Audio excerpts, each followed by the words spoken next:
Bonjour, c'est Bruno Salomon. Bienvenue dans 100% PSG La Tribune, le podcast débat d'ici Paris-Île-de-France, épisode 48 aujourd'hui. Et les amis, c'est la semaine, semaine, la plus belle et la plus longue depuis de très nombreuses années pour le PSG. Dans 5 jours, le club va jouer en finale de Ligue des Champions. Je sais que vous, nous, sommes tous excités, heureux, en attente de cet événement fantastique. On va vivre un moment merveilleux. On compte les nuits, les jours, les minutes, les secondes qui s'égrènent trop lentement, je trouve, et on va se rapprocher peu à peu de l'Allianz Arena, théâtre de nos rêves. Et comme l'a dit Luis Enrique, c'est un message de service, un petit peu comme si on était tous dans un avion. Tout peut arriver dans ce match. Le principal, c'est qu'on ne regrettera rien. Et ça, je suis d'accord avec lui. Ne regrettons rien. Donnez de la voix. Si vous êtes dans une fan zone, dans votre appartement, dans votre quartier, en train de vivre le match, bien évidemment. Et si vous êtes à l'Allianz Arena, vous vous cassez la voix. Ne rien regretter. J'aimerais tellement que la mairie de Paris et la préfecture de police ne regrettent pas leur attitude de refuser tout, de ne rien faire pour les fans du Paris Saint-Germain, ni fan zone dans Paris, rien, même pas des encouragements en ville. Oui, n'hésitez pas à la ville. Je vous rappelle que c'est quand même Paris qui est mis en avant grâce au Paris Saint-Germain et rien n'est fait autour du PSG. Je ne parle pas de cette inaction autour d'un possible défilé, d'une prestation pour faire voir la coupe en cas de victoire sur les Champs-Élysées. Le PSG est un club populaire et il mérite d'être respecté. Alors oui, en France, en Île-de-France, il y a des casseurs dans certaines manifestations, oui c'est vrai, mais ne venez pas dire qu'on n'est pas capable de sécuriser une fan zone correctement afin que le peuple parisien vive ensemble ce moment. Naples, Liverpool, j'ai vu Istanbul aussi ce week-end, ça s'est bien passé, il y a eu des dégradations, je vous dis pas le contraire, mais on a pu faire des choses et c'est pas en se regardant le nombril pour pourrir la fête que ça va nous gâcher le week-end, je vous le dis tout de suite. Surtout, ne rien faire, pour moi c'est provoquer les problèmes, c'est en tout cas mon avis et très franchement, je sens vraiment pas l'affaire des autorités et de la mairie. À bon entendeur, ici c'est Paris, ça va pas me gâcher la fête. 100% PSG, la tribune.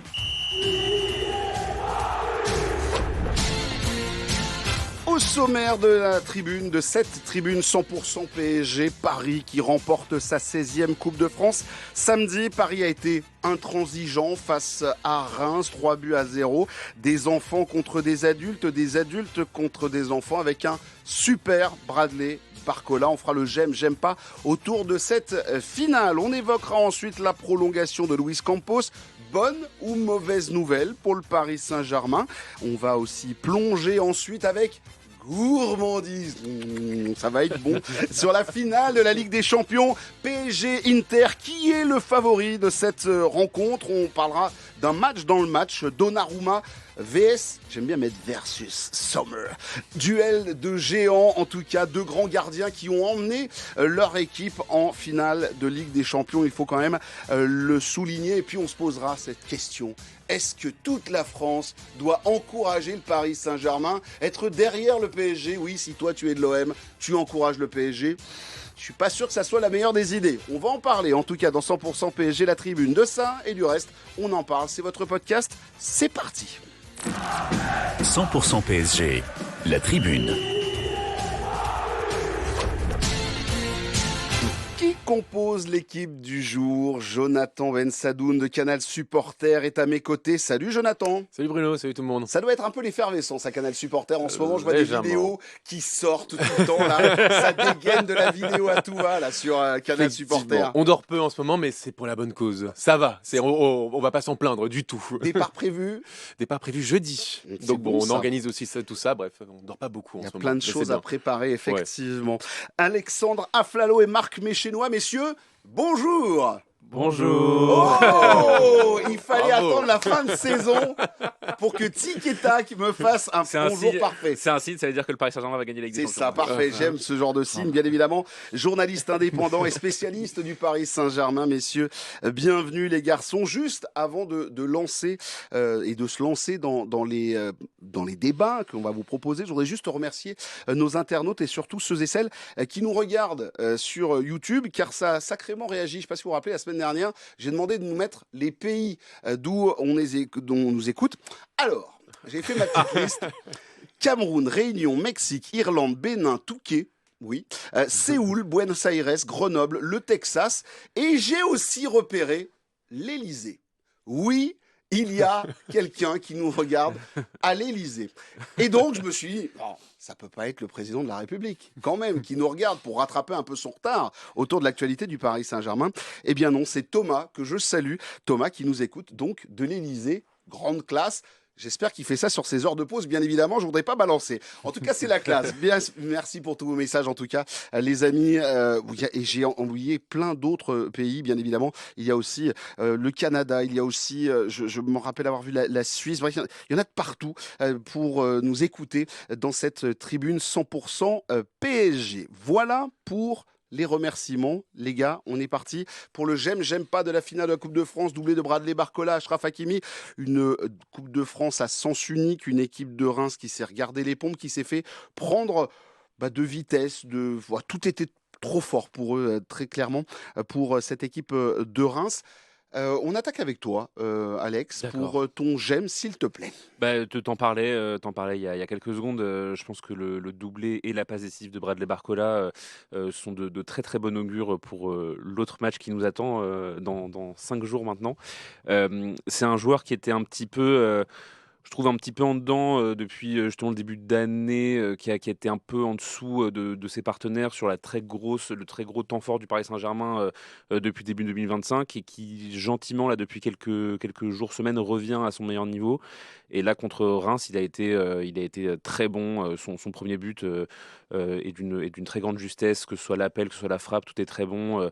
Il est tranchant, il est rapide, il est affûté et ça va être, on en parlait la semaine dernière, mais ça va être un vrai casse-tête pour Luis Enrique de savoir qui de lui ou de Désiré Doué va devoir démarrer la finale contre l'Inter, parce que là il revient avec des arguments quand même assez solides. Et voilà, et puis évidemment saluer ce match de Désiré Doué aussi, parce que lui il a fait 2 passes décisives aussi, et avec l'absence de Kvaratskhelia, il fallait qu'il vienne tout de suite très fort, et il a été très fort aussi. 20 buts et 16 passes décisives cette Très saison grosse saison, pour ouais. Bradley Barcola, qui nous fait une saison assez énorme. Je me retourne vers toi, Marc. C'est un dossier que tu connais bien, le dossier Bradley Barcola. Garçon qui ne se prend pas la tête. Et pourtant, on aurait pu penser qu'il allait peut-être un peu douter parce que il y a eu un manque d'efficacité à un certain moment. Mais là, dans les grands événements, il met un doublé. Ça n'arrive pas à grand monde de mettre un doublé dans une finale nationale. C'était le premier Français depuis Djibril Cissé à marquer un doublé en finale de la Coupe de France, ce qui est assez fou. Voilà. Ouais. C'est classe. Marc. Non, moi c'est un joueur que j'enterre jamais en fait, parce que si tu suis un peu son parcours, tu sais que c'est un peu une renaissance permanente, où quand il y a eu des creux, il y a souvent eu des remontées spectaculaires. Faut raconter, si on part de son passé lyonnais, pendant la Coupe du Monde 2022, il est avec la réserve. Et puis en fait, il a 2 doigts d'être prêté en Suisse en janvier. Puis au final, 6 mois plus tard, il est au PSG. Puis au PSG, en fait, il vient comme un remplaçant. Puis au final, il s'impose comme un titulaire. Il y a eu un petit moment de creux au début de l'année dernière. Il revient pas, mais il claque contre la Real Sociedad.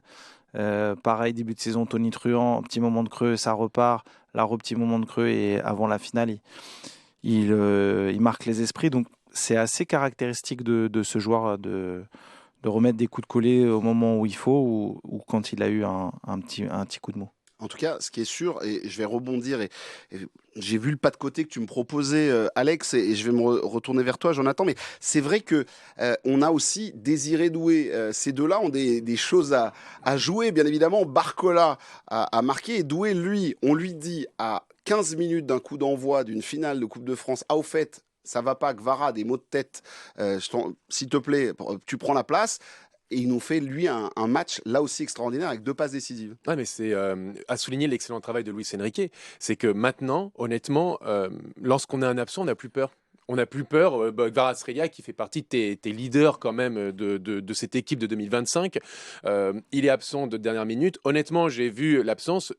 Je craignais un peu une blessure, mais j'avais pas peur pour la suite, parce que je me suis dit, quoi qu'il arrive, de toute façon, Luis Enrique a tellement bien préparé cette équipe que, en fait, au pied levé, Désiré Doué va parfaitement le remplacer. Barcola, même si tu as une attaque Barcola, Doué, Dembélé pour la finale avec des champions, en fait, je suis serein. parce que cette équipe, de toute façon, dégage une telle puissance collective que même les joueurs qui sont potentiellement en concurrence, en fait, ils sont tous pris, ils sont tous au même niveau. Et hier, ce samedi, pardon, le match de Barcola, le match de Désiré Doué, et même celui de d'Ousmane Dembélé, on en parlera peut-être un peu après, je trouve que quand même, tu sens cette alchimie et cette osmose, et c'est un excellent travail, quoi. C'est un excellent travail. Sur le dossier Barcola-Doué, vous me gardez quelques billes, les amis, puisqu'à la fin de l'émission, je veux entendre votre 11 de départ. Alors, j'ai pas l'impression qu'on ait de grosses surprises, mais... Alors, Safonov, Beraldo, Kipembe, Mayoulou, Kanguini. voilà, Kanguini. Yoram Zagué. Ah, et d'ailleurs, quelqu'un a des nouvelles de Kanguini, parce qu'à part poser avec la Coupe de France en photo... Et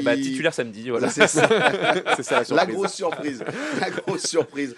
Avec toi, Marc, ton j'aime, s'il te plaît. Mon j'aime, très paradoxal par rapport au j'aime pas, je préfère anticiper. J'aime que le PSG ait pu préparer sa finale de Ligue des Champions dans des conditions plutôt, on va dire, exceptionnelles. Un match de répétition, voire d'échauffement, on va dire ça comme ça, où il faut garder le rythme. Donc pendant une demi-heure, trois quarts d'heure la première mi-temps, tu as fait le taf, et puis après tu as géré avec beaucoup de sérieux, parce qu'en fait ils ne sont pas arrêtés de jouer, et ils ont continué d'avoir la main mise sur ce match.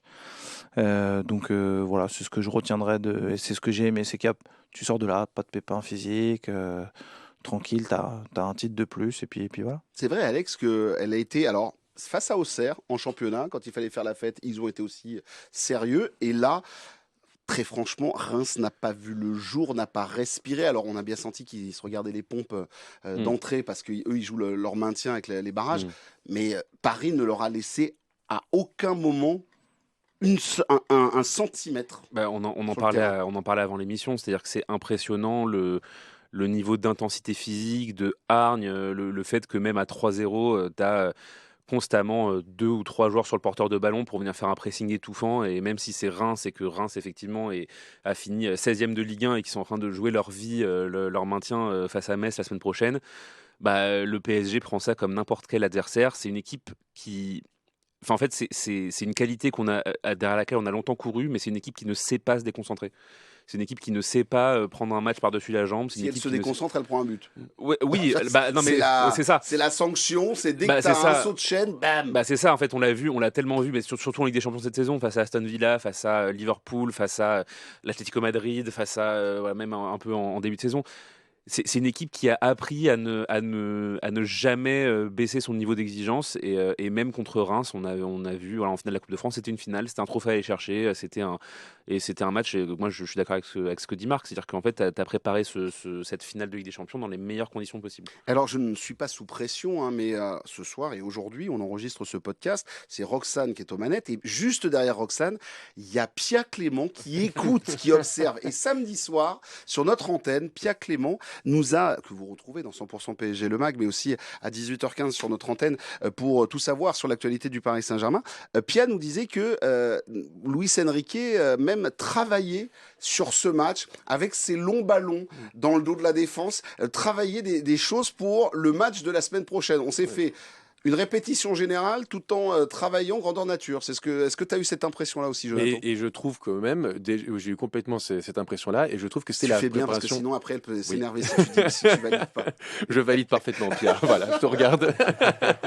et je trouve que c'était en fait la meilleure des préparations, parce que t'es quand même, quoi qu'il arrive, alors on peut dire c'est le Stade de Reims, et ça sera le j'aime pas de Marc, donc je veux pas empiéter là-dessus, mais t'es quand même dans une atmosphère de finale.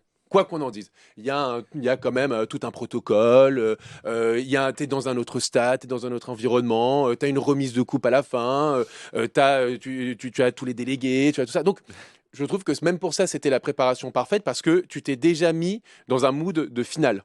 Et donc, alors évidemment, il y aura éminemment plus d'enjeux, on va dire, ce samedi à l'Allianz, à Munich. Mais déjà, je trouve qu'en termes même d'atmosphère, c'était la meilleure préparation possible pour le Paris Saint-Germain. Et je trouve que, même si tu as toujours cette petite pression d'une finale, je trouve qu'ils l'ont parfaitement bien géré. Et j'ai beaucoup aimé ça, quoi. Puis en plus, Reims a imité l'Inter en jouant avec 9 défenseurs. Absolument. Donc je veux dire, voilà, c'était parfait pour... Il manquait juste Lautaro Martinez en point. C'est ça, il manquait un attaquant qui s'est marqué des buts, quoi. Mais c'est si tout, quoi. Batcheux, Lautaro Martinez, c'est marrant, c'est pas tout à fait...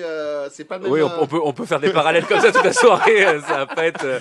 malheureusement pour les Rémois, ça va pas être glorieux, mais bon. on espère quand même qu'ils se maintiendront en Ligue 1. En tout cas, je ne sais pas si vous le savez, mais le Paris Saint-Germain est qualifié pour la finale de la Ligue des Champions et ce sera à vivre sur l'antenne d'ici Paris, Île-de-France pendant vendredi. On est déjà en matinale spéciale de 7h à 9h. On sera en direct avec Romain Bédouc de Munich et puis après, alors là, samedi, c'est parti. Là, c'est parti. Là, c'est la fanfare. Là, c'est ça. C'est 7h, 1h du matin et derrière, si ça veut sourire, le dimanche, c'est 7h minuit. Allez hop là, comme ça, on est comme ça. Allez. Du côté d'ici Paris, Île-de-France, et bien évidemment, il y aura une mythique Parade sur les Champs-Élysées. on pourra peut-être déjà faire une parade dans le studio déjà pour bien évidemment pour un podcast qui s'annonce très sympathique la semaine prochaine, quoi qu'il en soit, quoi qu'il arrive du côté du PSG, on gardera le sourire bien évidemment. Je me retourne vers toi, Jonathan, pour ton j'aime, s'il te plaît. Écoute, moi j'ai été donc devant mon téléviseur ce samedi et j'étais très surpris. Je regardais la montre et je me disais mais c'est bizarre, j'ai l'impression qu'on est au mois de septembre et certainement pas au mois de mai après 61 matchs disputés, parce que je trouve qu'il y a une espèce d'impressionnante impression physique du côté du PSG, une forme physique qui je trouve incroyable. Je te dis, je pensais, effectivement, ils ont joué 61 matchs, ils ont joué tous les matchs possibles cette saison. Ils ont été jusqu'au bout en Ligue des Champions, jusqu'au bout en Coupe de France, jusqu'au bout en championnat, c'est normal, et le trophée des champions. On ne pouvait pas faire plus de matchs pour le Paris Saint-Germain cette saison. Et pourtant, l'intensité mise de la première à la dernière minute, et tout particulièrement sur la première mi-temps, pour gérer l'histoire et mener 3-0, c'était incroyable. Et je trouve que c'est à mettre au crédit, encore une fois, du staff et de Luis Enrique d'avoir aussi bien préparé les joueurs pour être au top de leur forme physique au 26 mai lorsqu'on enregistre ce podcast. Et j'étais bluffé sur la première mi-temps vraiment de la forme physique parisienne. Et je me suis dit, OK, là, ils sont prêts. Ils sont prêts. Et c'est comme dans les grandes équipes, on disait souvent le Real Madrid, c'est des équipes de deuxième partie de saison où tu les sens physiquement qu'il y a une vraie montée en puissance. Là, c'est plus qu'une montée en puissance. J'ai l'impression qu'ils sont à leur paroxysme vraiment de leur excellente forme physique, quoi. En tout cas, ce qui est sûr, c'est que il nous en a parlé, Luis Enrique, lors du Media Day. C'était la semaine dernière. C'est un truc qui est organisé par l'UEFA. C'est une obligation de l'UEFA pour les clubs finalistes. Tu dois recevoir les journalistes. On était plus d'une centaine et on a posé la question à Luis Enrique. Marc, c'était le côté, vous êtes hyper frais. Il nous l'a expliqué. Il a bien expliqué en nous disant, oui, on a travaillé le temps de jeu. Il y avait des timings à respecter dans la saison pour tous les joueurs, avec des 3000 minutes, 2000 minutes pour certains, 1000 minutes pour d'autres. Enfin, c'est vraiment, il y a eu un gros travail. Et effectivement, mais même fin de match, on a terminé la fin de la rencontre, on poussait encore. Alors oui, surtout tu pressais quand tu perdais le ballon, quoi. Oui, c'est ça. Aller à 3. Mort de faim. Le retour défensif en fin de match, c'est une première pour le PSG d'être aussi frais physiquement dans une saison. Je suis d'accord. Et je pense que c'est dû aussi à la domination que tu as sur ton championnat qui te permet de gérer, en fait, tout simplement. Ouais, mais avant, tu étais bouilli.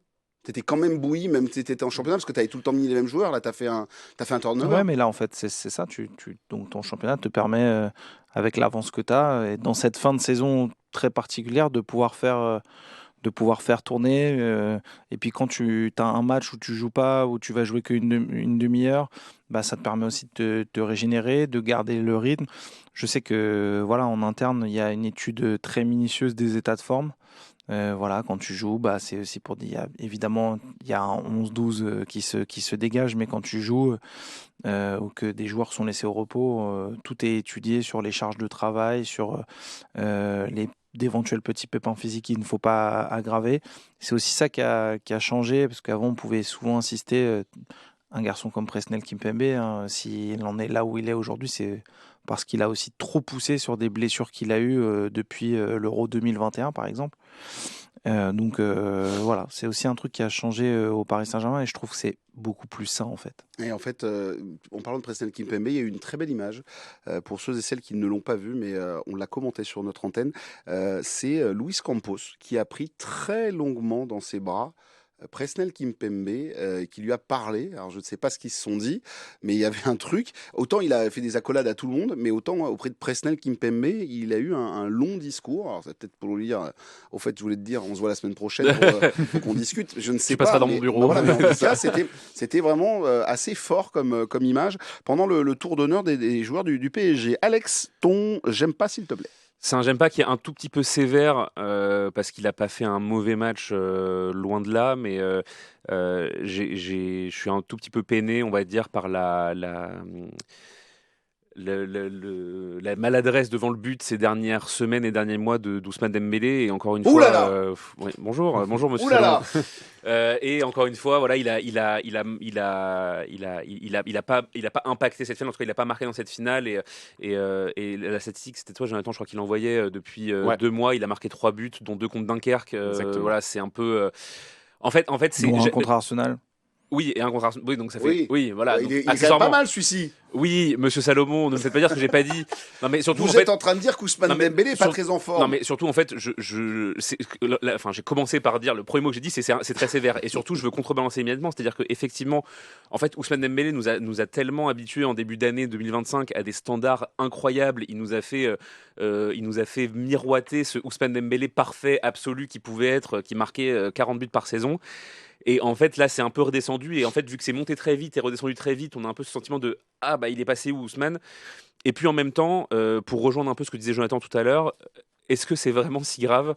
Il a quand même beaucoup d'impact dans le jeu, beaucoup d'influence dans le jeu. C'est un joueur qui reste indispensable par ses qualités, par sa technique, par sa vision, par sa vitesse.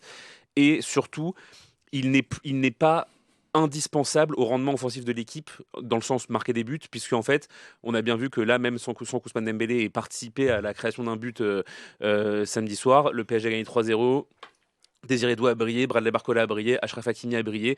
Et je me souviens d'une époque au Paris Saint-Germain où s'il n'y avait pas un certain joueur offensif, le Paris Saint-Germain marquait pas. Donc voilà, c'est à la fois un j'aime pas parce que j'ai envie de voir ce Ousmane Dembélé marquer. Moi, je suis heureux quand il est heureux. Et puis en même temps, c'est pas non plus un j'aime pas rédhibitoire, c'est un j'aime bof, quoi. Ouais, bah, j'aime beauf. Alors, il y en a un à côté, il y en a un à côté, tu ne l'as pas vu parce que tu étais un peu de dos, de trois quarts là. Il était pas tout à fait d'accord. Ouais. Il gonflait les joues, Ouais. il dodelinait. Ah, mais j'entends que statistiquement, il y a une impression d'efficacité face au but en termes de but qui est moins impressionnante avant et après la trêve internationale du mois de mars. Mais si on regarde bien, Ousmane Dembélé est décisif, hormis en finale de la Coupe de France ce week-end, dans tous les gros matchs du Paris Saint-Germain, après la trêve internationale. C'est une passe D contre Arsenal, c'est un but contre Arsenal, c'est un doublé en demi-finale de la Coupe de France contre Dunkerque, dans un moment où Paris allait pas très très bien quand même, parce qu'il faut rappeler que Faut pas Paris se- était mené 2-0 en fait à la mi-temps. Qu'il y a un doublé, deux passes décisives contre Aston Villa.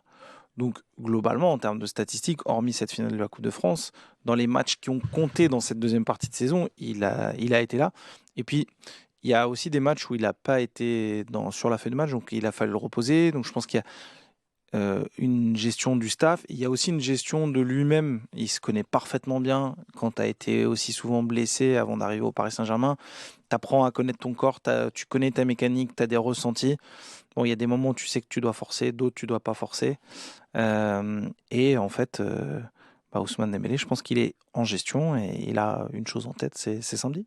Jonathan, il y a une inquiétude à avoir ou pas? Pour toi, il a fait un bon match. Moi, je l'ai trouvé présent. Ouais.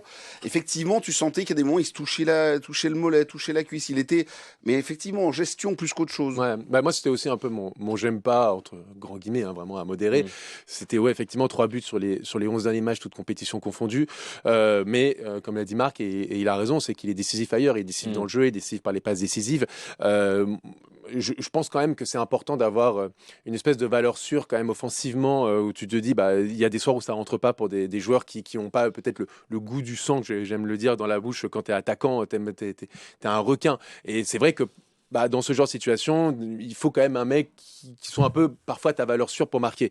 Et je pense que Paris en aura besoin ce week-end contre l'Inter. Donc, il n'y a pas d'inquiétude à avoir, selon moi, parce que c'est un joueur qui est quand même essentiel, je trouve, dans le jeu du Paris Saint-Germain, par son positionnement, sa polyvalence au sein même d'un match. C'est-à-dire tu peux le retrouver au milieu de terrain, comme en 10, comme en pointe, comme à droite, comme à gauche. Il fait absolument tout, mais assez juste, de manière juste. Et donc, dans le jeu, en tout cas, il ne faut pas s'inquiéter. Maintenant, ce serait bien qu'il retrouve un peu. Parce que même pour lui, je pense que ça lui fait du bien. On le sentait quand il marque des buts, même lors des trophées UNFP, quand il dit mon positionnement, il faut en parler au coach, à Didier Deschamps, sous-entendu. défendu, je suis plus à l'aise dans l'axe. Donc j'aime bien marquer. Il aime bien marquer, ça se voit qu'il aime bien marquer.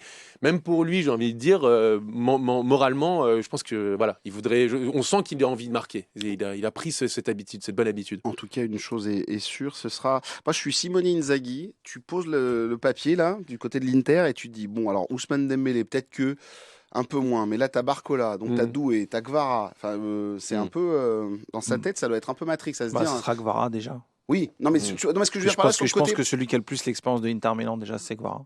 Non mais tu vois, sur le côté les problématiques offensives, c'est-à-dire que toi tu peux cibler en disant bon Marcus Thuram, Lautaro Martinez, voilà. Après tu sais, problématiques offensives, t'as joué Lamine Yamal, Rafinha, enfin il n'y avait pas Lewandowski. Oui, t'as pris 7 buts quoi. T'as pris 7 buts mais t'en as planté plus. T'en as marqué 8. Voilà. T'as pris 6 buts, t'en as marqué 7. 3-3, 4-3. Effectivement. Les amis, on continue ce tour de table, bien évidemment, avec le j'aime pas. C'est toi, Marc, il t'en reste un. Allez, c'est parti. Je vais prolonger ce qu'a dit Jonathan. C'est-à-dire que ça reste une finale de Coupe de France. On a assisté, que j'ai trouvé qui était assez dévalorisé par le manque d'adversité qu'il y avait en face pour le Paris Saint-Germain. Donc, à qui il faut reprocher ça? Est-ce qu'il faut reprocher aux Rémois? Je suis pas sûr. Attends, ils en ont profité. Non, je sais pas moi. Parce que Marseille, Lyon on est aussi et en tous droit les autres qui galvaudent cette Coupe de France. Non, mais je suis d'accord, mais je crois qu'on est aussi en droit pour exposer notre football, ce qu'on ne sait visiblement pas faire en France. À tout morceler, en fait, on casse des dynamiques. Je pense qu'on aurait pu juste décaler le barrage aller-retour face à Metz pour le stade de Reims. Et du coup, ça aurait pu permettre en fait aux Rémois de mieux préparer, de mieux morceler leur calendrier et leur pensée, je pense. Et au final, tu as senti des joueurs en face qui étaient absents ou à demi présents, entre guillemets. Et ça galvaude complètement une finale de Coupe de France qui reste quand même un trophée mythique et important. Qui reste un trophée mythique et important. Ouais, je suis entièrement d'accord, notamment avec Marc, sur le fait que la Ligue aurait dû permettre aux Rémois de décaler ce barrage. Sans faire injure aux Messins qui eux aussi sont dans une dynamique mais qui ont aussi eu un match de barrage à jouer avant, un match de play-off à jouer avant.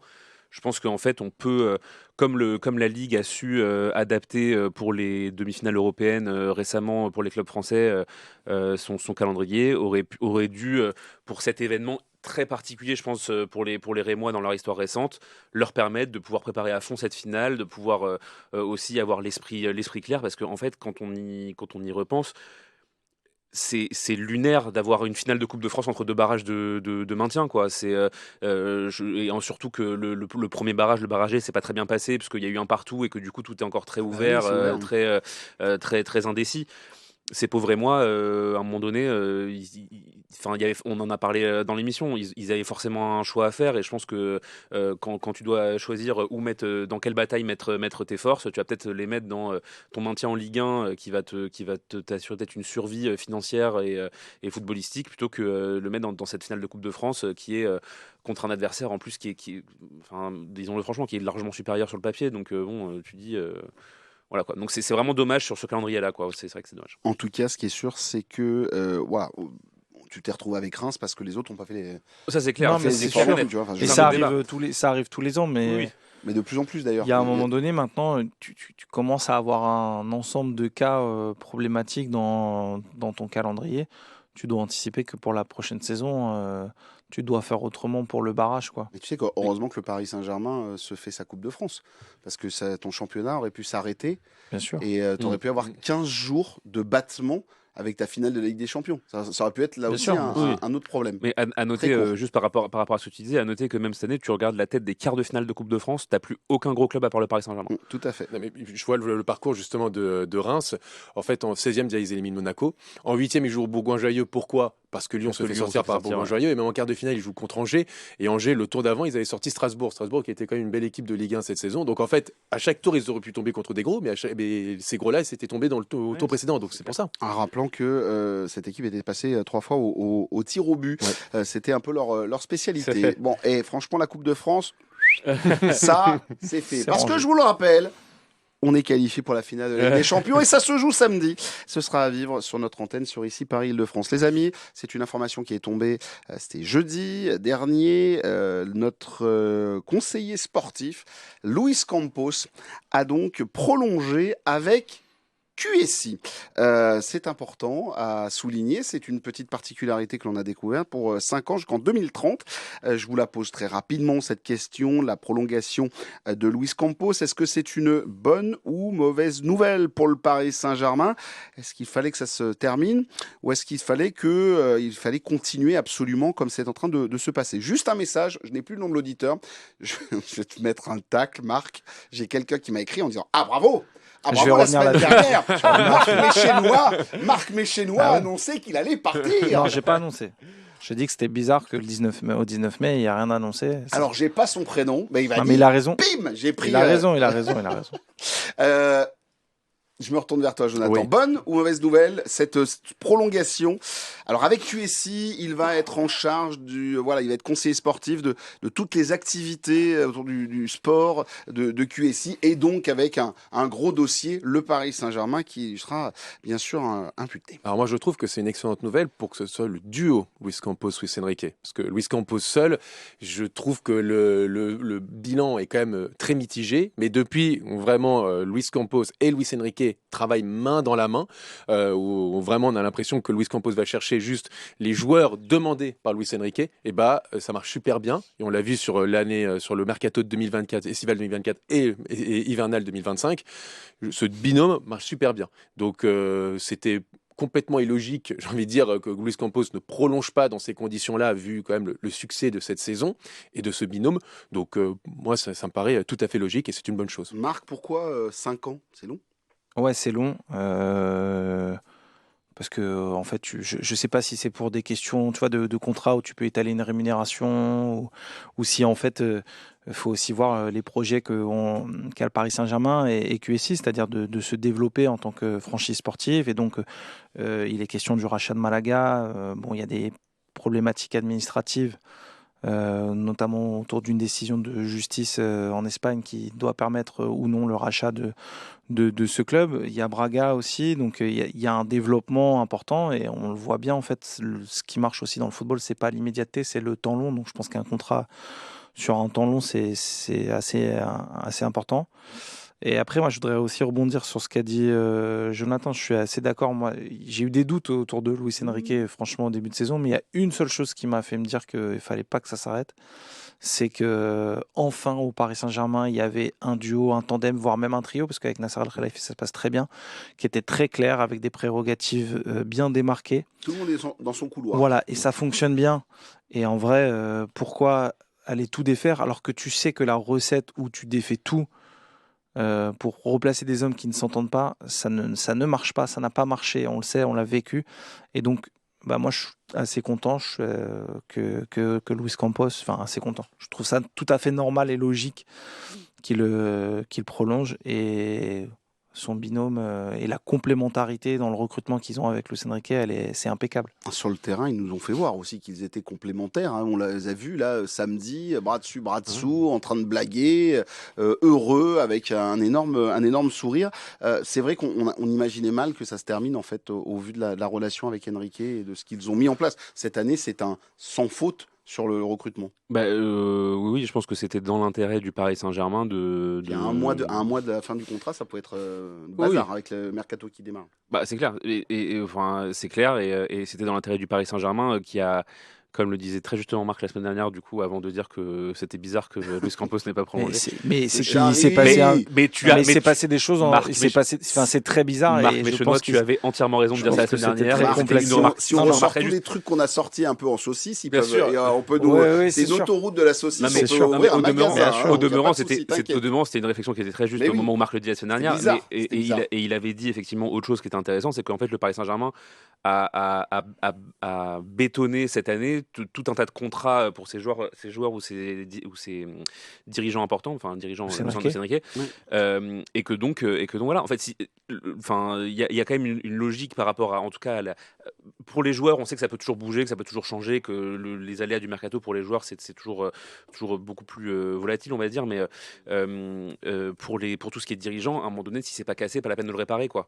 Si c'est pas, si ça dysfonctionne pas, autant rester comme ça. Et effectivement, on va dire peut-être pour la première fois de l'ère QSI, on a vraiment un tandem, voire un trio qui est parfaitement harmonieux, qui fonctionne très bien et les résultats sont là pour en attester. L'équipe roule parfaitement et un jour ça va s'arrêter parce que voilà, toutes les bonnes choses ont une fin, mais le PSG a tout intérêt à ce que ça dure le plus longtemps possible, en tout cas tant que ça fonctionne. En tout cas, c'est une prolongation. On rappelle que Luis Enrique, c'est jusqu'en 2027 et que de l'autre côté, Luis Campos, c'est jusqu'en 2030. Juste Marc, dans les profils que le Paris Saint-Germain va devoir recruter, ou en tout cas, il va falloir regarder, quelles sont les priorités? Il y a 2 postes, c'est un défenseur central droit et un ailier droit faux pied. Donc il peut rentrer à l'intérieur, quoi. D'accord, donc ça c'est les 2 profils que l'on va chercher. Après, peut-être il y aurait, de ce que j'ai compris, c'est qu'il pourrait y avoir d'autres recrues, mais d'abord il y aura des départs. D'accord. Et en fait, en termes de départ, on pense à Skriniar. Soler, Randal Colomwani, Asensio et j'en oublie peut-être. Nordi Mukiele peut-être. Nordi Mukiele, je crois. Voilà, 5. Ça c'est les 5 Ouais. qu'il faut faire partir. Moi je suis à peu près sûr que Kanguini ça part C'est ce aussi. que j'allais dire, Mais moi c'est un avis, un ressenti comme Je ça. pense que ça dépend du marché aussi. Oui, bien sûr. Ça dépendra du quand marché. Ouais. Non, mais si t'as une bonne offre aussi. Allô Arsenal, il paraît que vous êtes intéressé. Non, franchement, je dis non, ils sont pas intéressés. C'est sûr? Ah, on Certain. peut. Non, d'accord. En tout cas, on verra. Mince. En tout cas, voilà, c'était juste pour savoir. On va suivre, bien évidemment, mais ça, ce sera à partir de la semaine prochaine, parce que dans quelques instants, on va parler de la Ligue des Champions, de la finale Inter-Milan Paris Saint-Germain. On fait une petite pause et on se retrouve pour une demi-heure autour de cette rencontre que l'on va vivre avec beaucoup d'intensité. Infotrafic, musique et bonne humeur, le 16-19 de ici, Paris-Île-de-France, avec Miguel de Rennes. Très heureux d'être avec vous cette semaine sur la route, dans les transports, chez vous, avec en ligne de mire la grande finale qu'on attend tous et que nous allons préparer ensemble. Ici, Paris-Île-de-France, on fait la route ensemble de 16h à 19h. 100% PSG, la tribune. Alexandre Aflalo, Marc Méchénois et Jonathan Metsanoun sont avec nous pour la deuxième partie de 100% PSG, la tribune. C'est le grand jour. Le Paris Saint-Germain va vivre sa deuxième finale de Ligue des Champions, sa première où on emmène tout le peuple parisien avec lui. Il y a eu Lisbonne en 2020, mais là, on se rappelle, c'était période Covid. On a tous vécu ça très bizarrement, bien évidemment. Et puis de l'autre, et désormais, il y a 2025 en route pour Munich, Road to Munich, München ou tout ce que tu veux. On s'en fout. On y va, en Allemagne. Alors, le PSG n'arrive pas à quantifier exactement. On sait qu'il y a 18 000 supporters du Paris Saint-Germain qui y vont.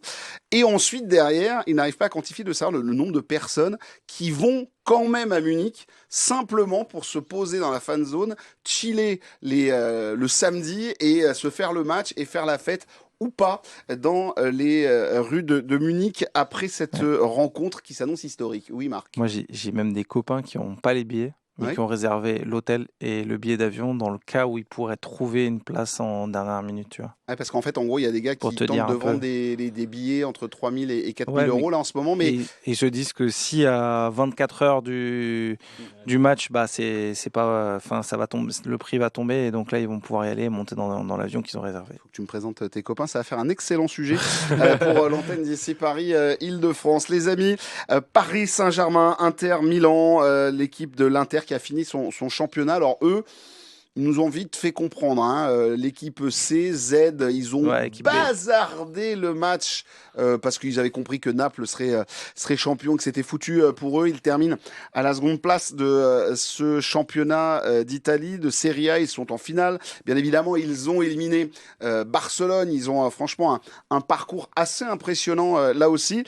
PSG Inter, l'Inter qui va vivre sa deuxième finale en 3 ans. Là aussi, c'est quand même un certain respect à avoir pour cette équipe et de ne pas les prendre non plus pour des lapins de 6 semaines. PSG Inter, qui est le favori? On fait très simple dans la question. Petit tour de table. Alexandra Flalo. Le cœur va-t-il parler ou le professionnel des médias, l'homme qui va garder tout son sang-froid, qui ne va pas se retrouver en virage du côté de l'Allianz Arena samedi? Joker. Je peux pas. Vous n'allez pas attaquer comme ça, les gars. Mais non, mais c'est tellement dur. Ces deux équipes qui sont.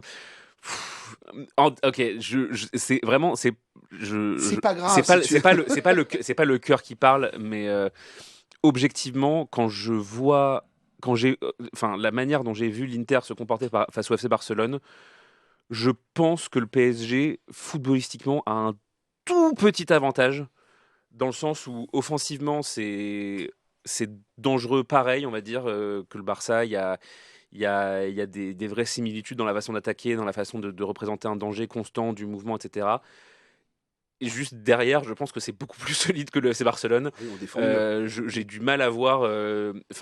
Encore une fois, je peux me tromper et s'il faut, dans 5 jours, je serai en train de pleurer ma race en repensant à ces propos.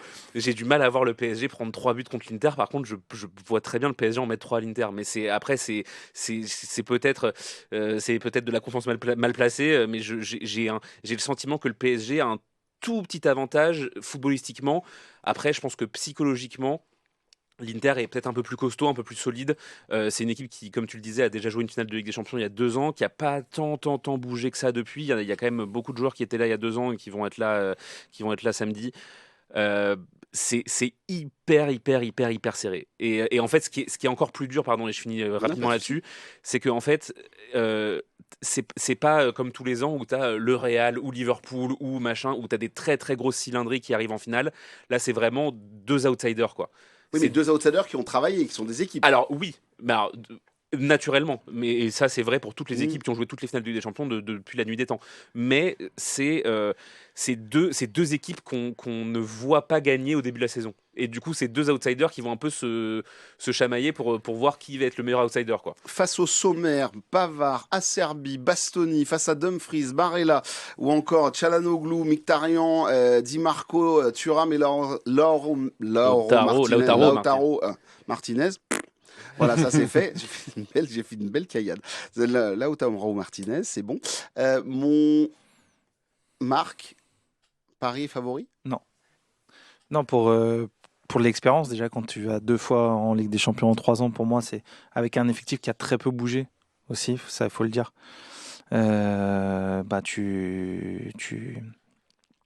Tu as ce statut, je pense, naturellement. Ensuite, il y a le parcours, qui tu sors, et avec quelle manière tu sors le Bayern et le Barça. Et puis, il y a autre chose, moi, qui me fait dire ça, c'est que devant Thuram et Lautaro Martinez, c'est tout ce qu'il y a de mieux pour embêter ta charnière centrale. J'ai déjà souvent vu des joueurs qui étaient très forts dos au but pour orienter le jeu ou pour recevoir le ballon, embêter Marquinhos, mais vraiment très très fort. Et donc, je pense que c'est le profil type d'une charnière centrale qui va vraiment te les briser, quoi, très très fort. Donc, c'est l'une des seules équipes que l'on va affronter qui joue avec 2 attaquants. Une ligne d'attaque. Une ligne d'attaque qui joue avec 2 attaquants. Centrale. Non, t'inquiète. C'est ça aussi, c'est à prendre en compte. Ouais, bien sûr.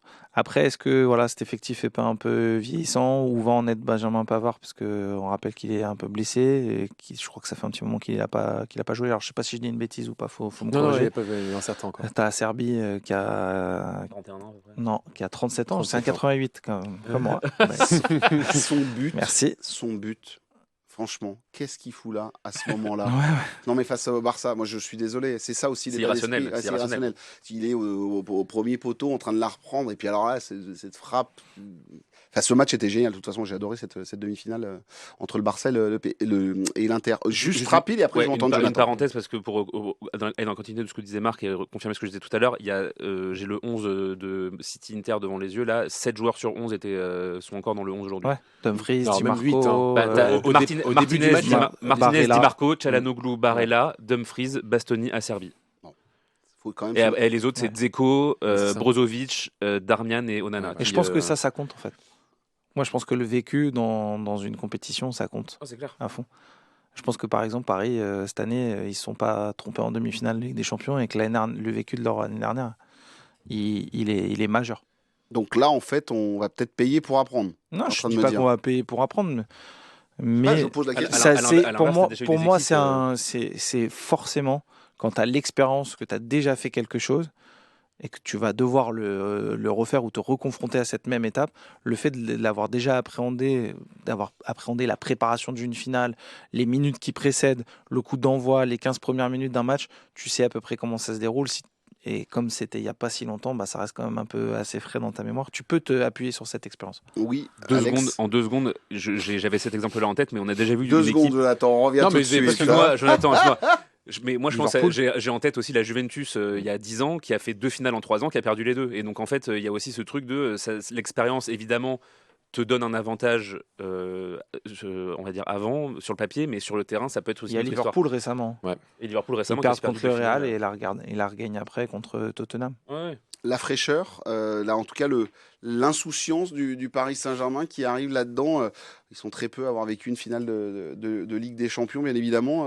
Tu penses que ça peut être à notre avantage, Jonathan? Bah moi, en tout cas, pour moi, c'est du 50-50 ce match. Ouais. C'est vraiment, c'est-à-dire qu'effectivement, on a d'un côté une équipe du Paris Saint-Germain qui, je trouve quand même, on parle beaucoup d'expérience, mais je trouve que cette saison, tu auras mis un espèce de shoot d'expérience parce que tu auras tout connu. Tu auras connu le plus bas, comme le plus haut, comme les difficultés. Tu es sur le point de te faire sortir, tu es mené 2-0 contre City, tu reviens, tu marques 4 buts.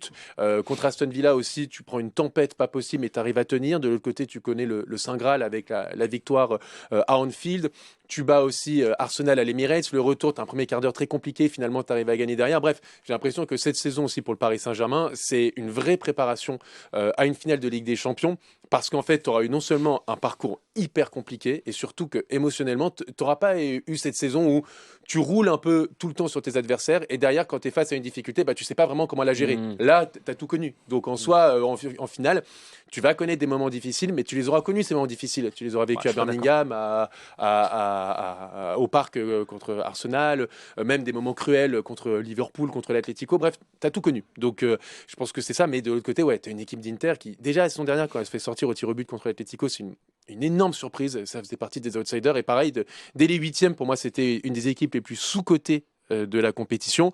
Et force est de constater qu'après son parcours, je le maintiens. Donc c'est pour ça qu'il faut vraiment pas prendre à la légère cette équipe d'Inter qui est redoutable. Oui, Marc, j'ai entendu, je suis pas d'accord. Ouais, je pense que c'est unique en fait. La finale avec des champions, elle se joue pas sur un match aller-retour.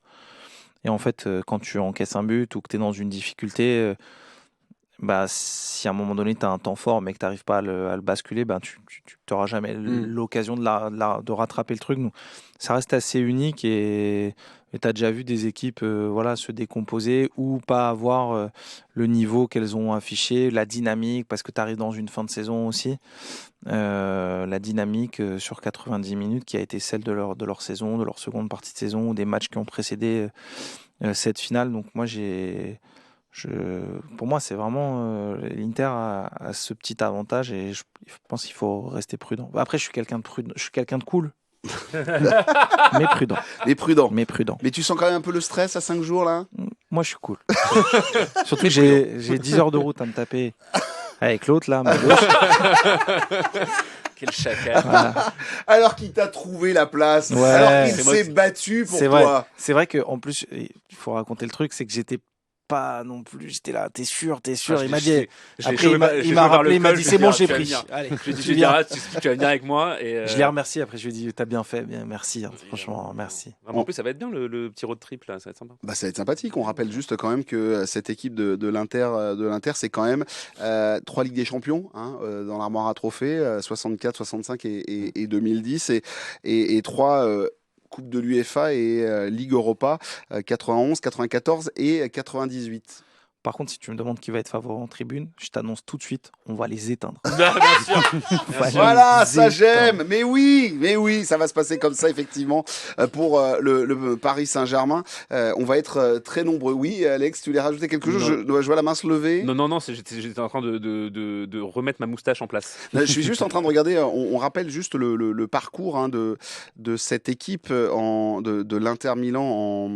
Ils se sont retrouvés avec. Ils ont pris quoi? Ils ont pris pris du Manchester City, du Monaco. C'est lourd. Hein. Ouais, mais, c'était les deux adversaires, Leverkusen, et après c'était des adversaires plutôt. Feyenoord, Bayern. Et après Feyenoord, Bayern et Barcelone. Ouais, c'est pas mal, quand même. Feyenoord. Honnête. Je dis une bêtise, non? Non, c'est Feyenoord. Tu l'as. Non, PSV, c'est Arsenal, oui, où ils leur oui, mettent qu'ils ont pris 7-0. C'est ça. En tout cas, dans cette Arsenal. rencontre, on va avoir bien évidemment, on va regarder un petit peu les postes et on se retrouve avec j'avais envie de mettre un focus là-dessus. Vous allez peut-être me dire que je me trompe, hein, bien évidemment, mais sur les deux gardiens de but dans cette rencontre, parce que pour moi, si l'Inter Milan et si le Paris Saint-Germain sont en finale de Ligue des Champions, oui, il y a du travail, oui, il y a un 11, bien évidemment, mais ce sont les deux gardiens de but, Yann Sommer d'un côté et de l'autre, notre grand Gigio Donnarumma. Alors, j'avais envie de dire duel de grands gardiens, mais en fait, Sommer, du haut de ses 36 balais, c'est un gardien d'1m83, donc c'est la vieille génération du gardien de but, face à la nouvelle génération, Golgot 13 d'1m99, du côté de Gigio Donnarumma. Dans le match, duel de géants, est-ce que c'est le duel au sommet de cette rencontre, ou est-ce que c'est nos petits milieux face aux vieux milieux, voilà. Est-ce que pour toi, Alex, c'est le duel dans le match? Je pense que il y en a peut-être d'autres qui vont être un peu plus suivis, on va dire. L'attaque, les trois attaquants parisiens face aux 5 défenseurs de l'Inter, les deux pointes face à notre charnière centrale. Mais c'est vrai que ça va être un match à distance qui va être passionnant à suivre, parce que moi, juste pour faire une petite parenthèse, Yann Sommer, c'est un joueur que j'adore, mais vraiment depuis des années. C'est un mec qui a pourri la vie de tous les attaquants de Bundesliga pendant 10 ans, mais sans discontinuer, qui a eu une éclosion et une reconnaissance très tardive, mais qui a toujours été un gardien hyper spectaculaire, hyper acrobatique, solide sur sa ligne, vraiment hyper efficace. Et le voir d'abord quand il a signé au Bayern Munich, je trouve que c'était une belle reconnaissance pour lui. Et maintenant à l'Inter, il a remplacé Onana, qui a le succès qu'on connaît à Manchester United. Quelle erreur. Alors vraiment, parenthèse, le swap, vendre Onana pour 50 millions d'euros pour aller chercher Yann Sommer pour 5 millions, je pense que l'Inter, roi des affaires, vraiment, c'est leur spécialité. Pawn shop, là, Pawn Masters, là, 3000. Mais donc voilà, c'est un Donnarumma a enfin découvert qu'il avait du talent en Ligue des Champions. Yann Sommer, c'est un gardien qui a énormément de bouteilles, qui a une expérience folle dans les compétitions internationales, qui a quand même aussi le gardien international de la Suisse, hein. Faut pas l'oublier, qui a quand même qui a le scalp de quelques attaquants sur son tableau de chasse. Donc voilà, ça va être un très beau duel à distance. Faut juste espérer que les attaquants du Paris Saint-Germain auront la clé pour lui faire passer un ou deux ballons derrière les cheveux, quoi. On rappelle que il y a une pétition qui signe. C'est pas une pétition, c'est un petit bulletin de la part des supporters du Milan AC qui s'engagent à arrêter de huer et de détester Gianluigi Donnarumma si il élimine l'Inter Milan et si il réussit à sortir l'Inter Milan. Donnarumma, sur cette rencontre, on va bien évidemment l'attendre très très fort, Jonathan, hein. C'est pour moi le joueur le plus important du Paris Saint-Germain sur la deuxième partie de saison. Si tu arrives à aller en finale de la Ligue des Champions, c'est parce que tu as un grand gardien. Et c'est pas comme à l'école, en fait, il faut un grand gardien. Et quand on était dans la cour de l'école, un grand gardien et un grand attaquant. Très bon attaquant. Bah, de toute façon, il n'y a pas de secret. Une colonne vertébrale, en fait. Bah, voilà, le Liverpool, tu parlais tout à l'heure. Liverpool, sur une année, ils ont Karius dans les buts et Mohamed Salah qui se blesse en finale de la Ligue des Champions, tu perds contre le Real Madrid. L'année d'après, tu as Salah qui est là et tu as Alisson dans les buts. Tu gagnes la Ligue des Champions. C'est peut-être réducteur, mais si tu es très fort dans tes deux surfaces, quoi qu'il arrive, de toute façon, tu as une base d'une colonne vertébrale hyper importante. Et quand tu as un Donnarumma à ce niveau-là, bah, c'est normal d'aller loin en Ligue des Champions. J'ai envie de te dire que l'année où le Paris Saint-Germain va en finale de la Ligue des Champions en 2020, c'est à Keylor Navas dans les buts. Donc c'est pas un hasard. Et même quand tu vas en finale de Coupe d'Europe dans les années 90, tu as Bernard Lama dans les buts. Donc c'est-à-dire qu'on parle là de deux des meilleurs gardiens de l'histoire du Paris Saint-Germain. Et peut-être Donnarumma va rentrer dans cette casse-là. Donc il n'y a pas de surprise. Et tu te souviens, à Liverpool, sur le match retour, il est décisif. À Aston Villa, il est décisif. Contre Arsenal, à l'aller et au retour, il est décisif. C'est pas un hasard. C'est pas un hasard. Donc effectivement, ça va être un des joueurs les plus importants de cette équipe du Paris Saint-Germain de samedi, qui va évidemment conditionner au succès du PSG qui n'a été mené, je crois, que sur la phase retour, sur les phases d'élimination directe de la Ligue des Champions, je crois qu'ils n'ont été menés que moins que 30 minutes, le PSG, sur tout ce parcours-là. Liverpool et Donc Aston Villa. voilà, c'est ça. Donc en soi, et ça, c'est aussi en mettre au crédit de Didier Donnarumma. Et le garçon, en plus, a l'habitude, alors il n'a pas l'habitude des finales de Ligue des Champions, mais lui, il a gagné l'Euro. Il sait comment aborder ce genre de rencontre, Marc. Ça va être l'un de nos joueurs d'expérience du haut de ses 26 ans. Moi, je pense que c'est là la conclusion de savoir ce que tu veux faire de Donnarumma, en fait, même si je suis un romantique et j'ai dit des choses aussi cette année sur lui et qu'il y avait des doutes. Et en vrai, je suis désolé, mais il a donné de quoi avoir des doutes. Ah bah oui. Et il veut pas, même s'il veut plus plus parler à la presse parce qu'il a été critiqué. Je pense qu'à un moment donné, il faut aussi revoir le match contre Liverpool, le match contre l'Atlético Madrid, les sorties aériennes multiples d'Arsenal et l'année dernière contre Dortmund et le Barça. Et la réalité, c'est que sans ces critiques et ces débats, il a quand même métamorphosé 2-3 trucs dans son jeu. Et puis on le voit aussi. Alors je pense qu'il va être très important parce que j'ai regardé le match de Inter contre Com. En tout cas, j'ai regardé le début et le premier but, c'est un coup de pied arrêté, corner, c'est une tête. Voilà, s'il veut repartir au charbon dans les sorties aériennes comme il l'a fait sur ses derniers matchs de Ligue des Champions, Didio, vas-y, parce que là tu vas avoir du boulot contre Inter Milan. Ça va être. Moi, je pense que c'est ça en fait là, l'endroit où je vais avoir le plus flippé à chaque moment, c'est quand tu auras un corner pour Inter Milan. Je vais agrandir ton pull. C'est sûr. Le match d'avant contre la Lazio, il y a 2-2. Les 2 buts sont sur coup de pied arrêté aussi. Ouais. C'est la meilleure équipe d'Europe sur coup de pied arrêté. On a beaucoup parlé. On l'a joué 2 fois aussi, la meilleure équipe d'Europe. Alors non, c'était la deuxième meilleure équipe d'Europe sur coup de pied arrêté. Là, c'est la première. Mais quand on voit justement comment le PSG a réussi, moi, c'était une des grosses satisfactions de demi contre Arsenal. Le PSG a tellement bien défendu les coups de pied arrêtés, alors que c'était un des gros points faibles quand même. Franchement, ça c'est joué à 1 cm. Oui, mais il y en a forcément qui sont passés parce qu'il y en a eu tellement aussi, il y en a eu beaucoup, ils jouent là-dessus, c'est leur force.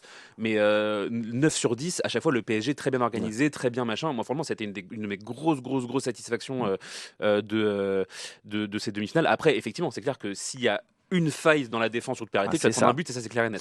C'est vraiment ma grande peur, quoi. Père Castor, il se dit ça va pas. Non mais il est inquiet, mais moi je suis inquiet quand il y a des coups de pied arrêtés du côté du PSG. Enfin quand Thomas Partey se met à faire des touches directement dans la surface, c'est quand même qu'ils ont senti qu'il y avait un truc qui allait pas. Même Raya de son camp. Il balançait aussi dans la surface. C'était le bon vieux kick and rush à l'ancienne. C'est clair. Dans cette équipe de l'Inter Milan, on vient de parler de Donnarumma et de Sommer. Vous, de votre côté, quel est le secteur de jeu qui vous inquiète le plus? On vient de parler des coups de pied arrêtés, mais est-ce qu'il y a un endroit où vous avez repéré, peut-être sur Canal Supporter, je sais que je crois qu'il y a des émissions qui vont sortir spécialement avec des spécialistes de l'Inter.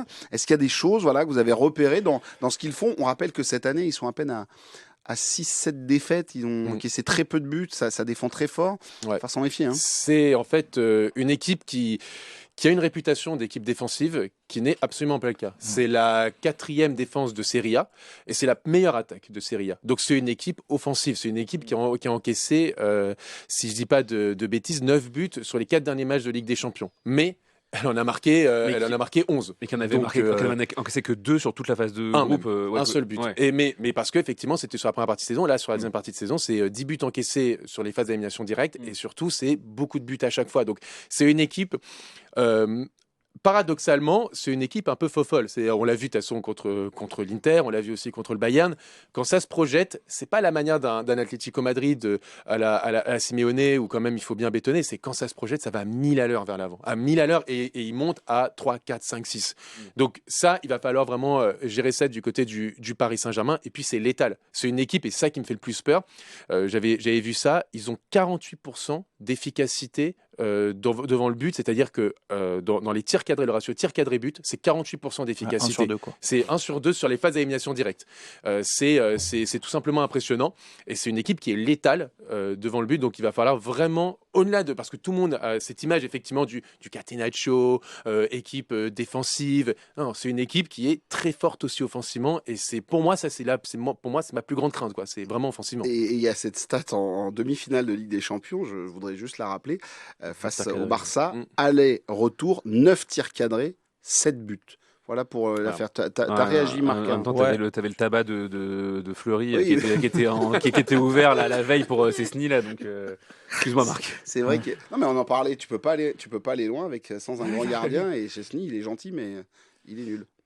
Il y a Lucas Chevalier qui est disponible, un super gardien. Ah on va pas mais non. Non, mais si, pourquoi pas. Ouais, c'est bon. Non, parce que c'est un bon Ter gars, Stegen, je lui quand souhaite même, le meilleur en fait. Oui moi aussi je voilà. souhaite le meilleur mais Et non, ce que je veux dire, moi, c'est qu'il y a deux joueurs que j'aime particulièrement dans cette équipe. Il y en a un, ça va surprendre, c'est Dumfries. ah bah, Bien attends, sûr. fantastique. Bien sûr. Enfin, ça va surprendre. Enfin, pour moi, on cherche le meilleur latéral droit du monde, c'est lui. Alors, Ouais. très bon offensivement, mais défensivement, Ouais, porte de bah, salut. Il y a je match- pense qu'il est il y a meilleur- match il est avec meilleur que Achraf, Hakimi, hein. hein. Il y a Ouais, match marque avec Achraf. Achraf quand même Eh, meilleur merde. latéral. Ah non, c'est machine de guerre, le gars. Enfin, il peut jouer à 4, à 3, Meilleur- il y a pas de Peut-être le problème. meilleur piston, mais après, c'est Ouais. vrai qu'il est peut-être un peu moins Il y a complet, quand je même trouve porte de que- Saloon, hein, défensivement. Ouais, je suis pas d'accord. Je trouve que Hakimi est plus fébrile dans le duel.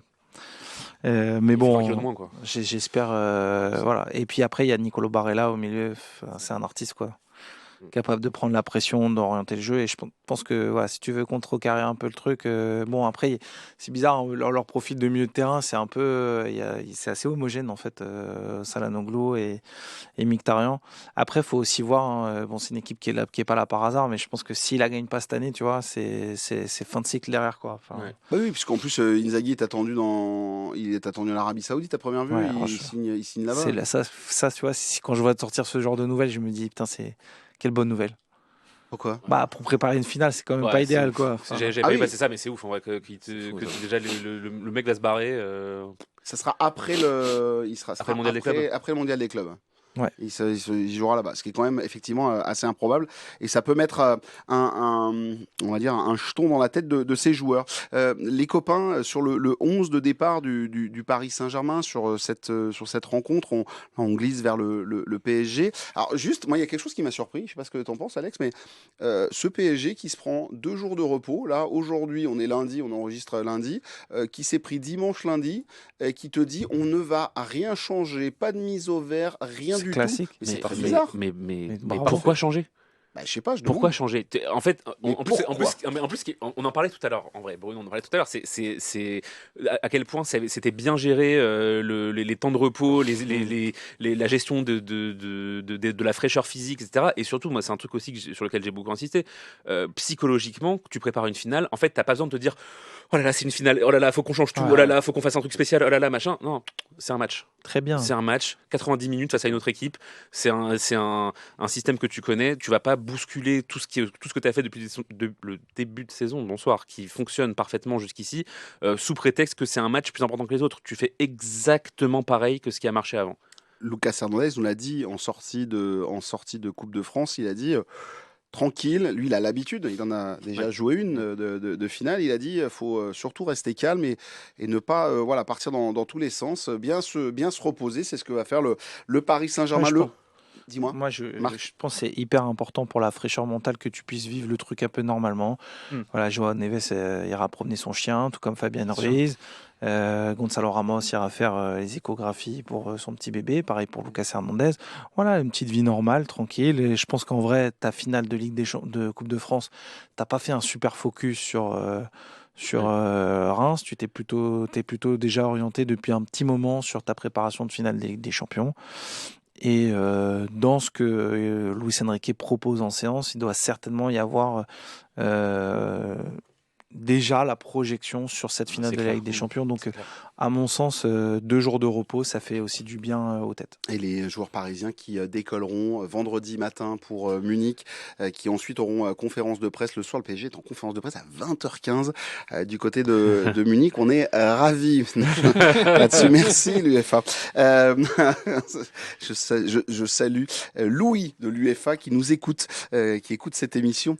Voilà. Mais pour le 11 de départ du Paris Saint-Germain, bon, j'ai l'impression, Gianluigi Donnarumma, Marquinhos, vous m'arrêtez, hein, bien sûr, Marquinhos, Pacho, Achraf Hakimi, Nuno Mendes, Fabien Ruiz, Joao Neves, Vitinha, Kvaratskhelia, bien évidemment, si ses migraines sont parties, et je lui souhaite parce que franchement, je connais.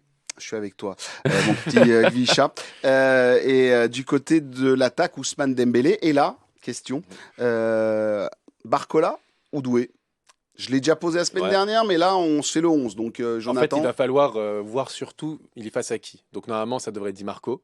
Di Marco, on l'avait vu face à Lamine Yamal et même en général, c'est en difficulté face à des profils qui percutent et qui arrivent à créer des différences. Ce qui va être important pour l'Inter, c'est vraiment presque... Parce qu'en 1 contre 1, Di Marco, c'est très compliqué. Même physiquement, il peut pas tenir plus de 60 minutes dans un match, mais c'est son jeu, c'est comme ça.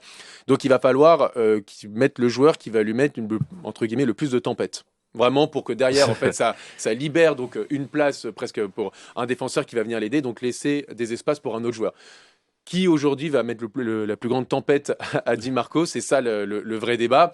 Et je pense que malgré tout, je vois bien un joueur comme Barcola essayer de faire ça parce que c'est quand même un joueur qui, quand il arrive à prendre la profondeur, quand il arrive à créer des différences, il est quand même très fort. Et surtout, c'est le joueur quand même par qui il y a souvent des buts rapidement en début de match. Et qui viennent de lui, que ce soit contre Aston Villa ou encore contre Liverpool, où il arrive à bien prendre son couloir. Donc moi, je commencerai bien avec Barcola et terminer avec Désiré Doué. Qui va mettre la tempête, les amis? Alex Je crois que la semaine dernière, j'avais dit Doué. Ouais.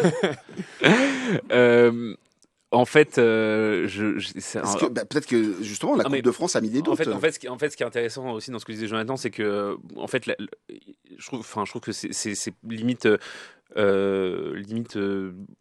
bizarre, on va dire, de raisonner en duel 1-1, parce qu'en fait l'attaque du PSG elle est tellement protéiforme et t'as tellement les 3 joueurs qui jouent aux 3 postes que de toute façon c'est même pas pertinent entre guillemets. Sauf à gauche. Ouais, non mais oui, enfin et ce que tu dis en fait sur Barcola Di Marco, c'est aussi vrai pour Barcola Dumfries, c'est aussi vrai pour Kvaratskhelia Di Marco, c'est aussi vrai pour Kvaratskhelia Dumfries, pour Ousmane Di Marco et pour Ousmane Dumfries. En fait, les 3 vont devoir gérer tous les défenseurs de l'Inter.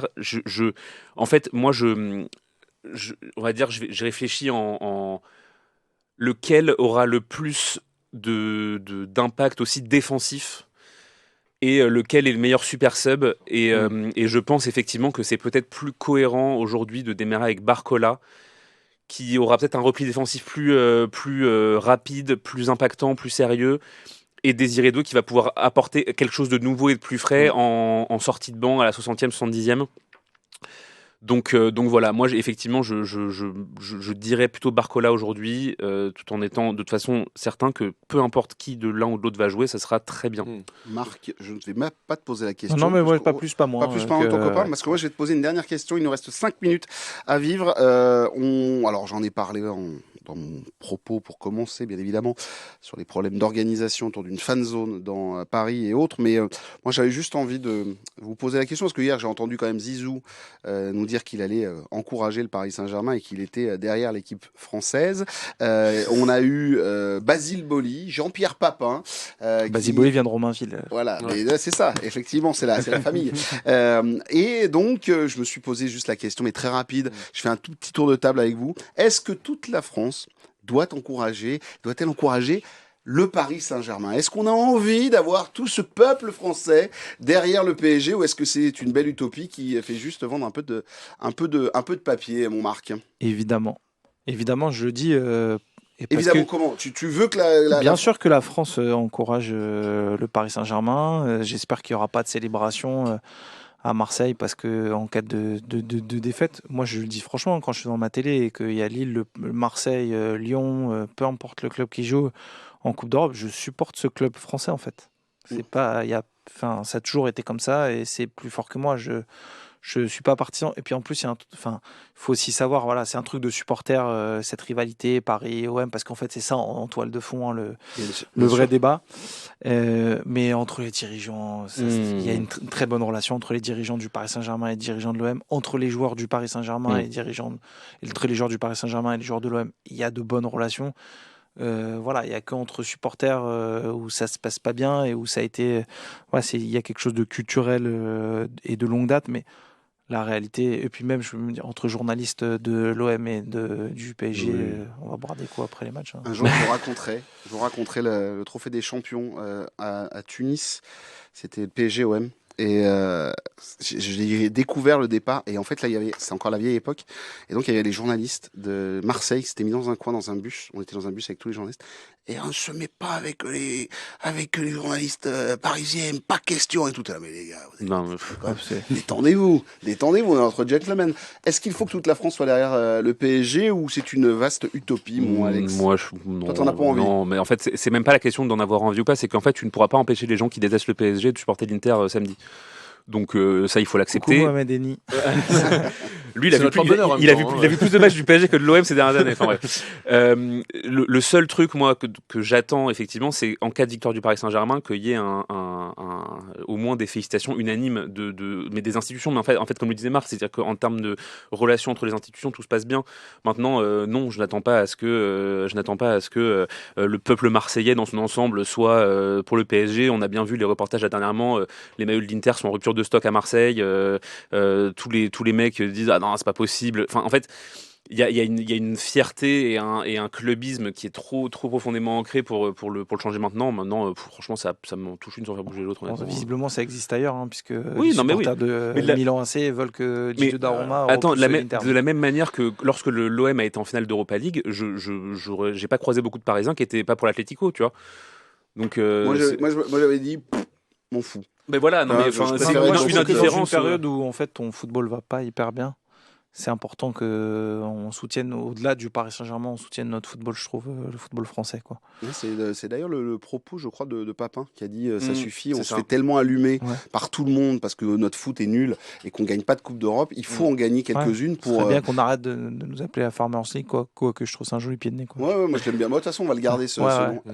Jonathan, et pour terminer. Oui, ben moi je suis pas du tout d'accord. Je suis désolé.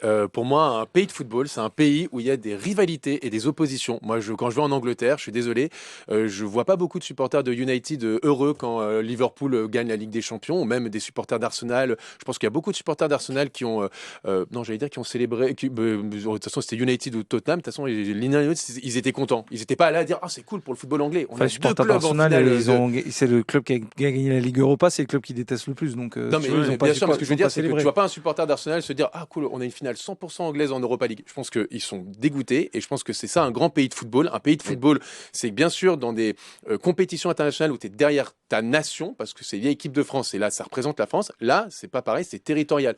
Que des Lyonnais, des Marseillais, des Rennais, des Strasbourgeois soient pas pour Paris. Moi, je comprends tout à fait. Ils sont supporters de leur club, ils sont pas supporters du football français. Ils sont supporters de l'équipe de France, mais ils sont pas supporters du Paris Saint-Germain. Donc moi, et je suis désolé, vous allez en Argentine, vous allez en Angleterre, vous allez en Espagne, vous allez en Italie, vous allez dans tous ces grands pays de football, ça n'existe pas. Ça n'existe pas, donc ça ne devrait pas exister en France. Donc moi, je suis désolé, honnêtement, quand j'entends Zidane, ou peut-être Zidane parce qu'il a jamais joué en France à part à Bordeaux, mais un Basile Boli dire je suis pour Paris, moi je suis défait. C'est pas ton rôle. T'es Basile Boli, une légende de l'OM, tu peux pas dire c'est bien que le Paris Saint-Germain gagne. C'est fou ça. Pour moi, c'est en vrai, insensé. c'est juste très court, c'est pas binaire en fait. C'est pas t'es pour ou t'es contre, enfin où tout le monde est pour ou tout le monde est contre. Si tu veux, il y a des nuances. Non, mais que notre rôle en tant que média, j'ai un beau-frère qui est anglais, tu vois.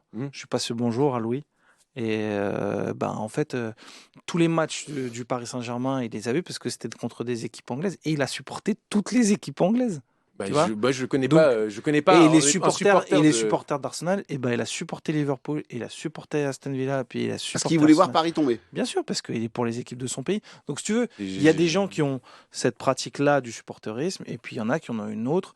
Moi, je préfère, quand t'es chez toi, entre toi, tu t'aimes pas, mais quand t'es contre ceux de l'Europe, surtout quand tu vas pas très très bien dans ton championnat, tu supportes les équipes françaises. Voilà. En tout cas, nous, on va puis on pourrait démultiplier ça à tout plein d'autres sports, en fait, aussi. Tout à fait. En tout cas, on rappelle que le sport français, pour une fois, va plutôt bien. On félicite Bègle-Bordeaux, qui a remporté la Coupe d'Europe en rugby, et Monaco qui s'est arrêté en finale d'Euroleague, pour ceux qui ont pu voir le match.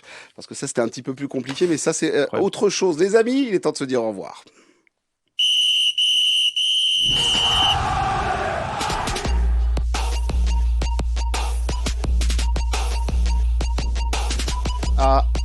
Voilà, 100% PSG la tribune, c'est terminé pour aujourd'hui. Merci à Jonathan, merci à Marc, merci à Alex, les amis. Dans 5 jours, on est à Munich. Dans 5 jours, on va vous le faire vivre. Vous y serez peut-être, bien évidemment. Vous allez peut-être écouter cette tribune sur la route, dans l'avion, dans le bus, dans le train qui vous emmène du côté de Munich. Déjà, kiffez, bien évidemment, le moment. Si vous êtes sur Paris, profitez-en, bien évidemment, aussi. Organisez-vous une belle soirée, puisque ce ne sera pas la mairie de Paris, ni la préfecture de police qui vont vous l'organiser. Donc, profitez-en, kiffez un maximum. On vous le rappelle, il l'a dit, Luis Enrique, même si ça se passe pas bien, on aura tout fait pour y être et on aura tout donné. Donc nous aussi, on va tout donner sur l'antenne d'ici Paris Île-de-France. On sera là, je vous rappelle, matinale spéciale 7h, 9h dès vendredi avec Romain Bédouc et moi-même du côté de Munich. Ensuite, émission spéciale de 18h à 19h le vendredi. Là, ce sera avec Pierre Clément et Miguel de Rennes. Et le lendemain, matinale spéciale 7h. C'est même pas une matinale. On fait 7h du matin, 1h du matin. Allez, on est comme ça, du côté d'ici, Paris, Île-de-France, et on sera à Munich pour vous faire vivre cette rencontre. Roxane, merci pour la réalisation de ce podcast. Il est temps de se dire, allez, au revoir la semaine prochaine. Soit on est champion d'Europe, soit on a la larme à l'œil. Ciao, bye bye.